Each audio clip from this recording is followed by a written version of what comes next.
Sveiki, šiandien kalbam toliau apie praktinę psichologiją. Trečia gyvenimo taisyklė. Tai keis kasdienybę ir pasikeis tavo gyvenimas. Dieną galima būtų skirti keletą kažkokių dalių. Tai ko gero, įdomiausia dalis tai yra rytas, taip, kaip jis turėtų atrodyti.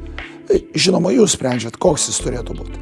Bet esmė yra labai paprasta. Formuojam kasdieninius įgūdžius, kurie jums yra reikalingi. Pavyzdžiui, jeigu jūs norite geriau jaustis, galbūt reikia iš šito atsikėlus pamedituoti, toliau padaryti mankštą, toliau nusimaudyti, galbūt kontrastinį dušą padaryti, pusryčiauti ir dar kažką. Ir taip visą dienos bėgį. Galima irgi kažką tai sugalvoti. Pavyzdžiui, dirbti kas 30 minučių.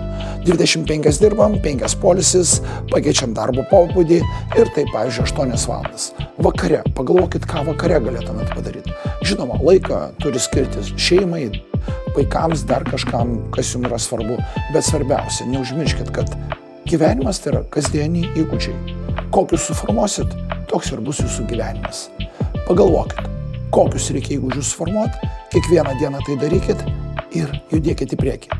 Bet pradžiai pasidarykit sąrašą tų įgūdžių ir tada matysit, ką kiekvieną dieną mes turim tobulinti. Sėkmės jums, iki malonaus.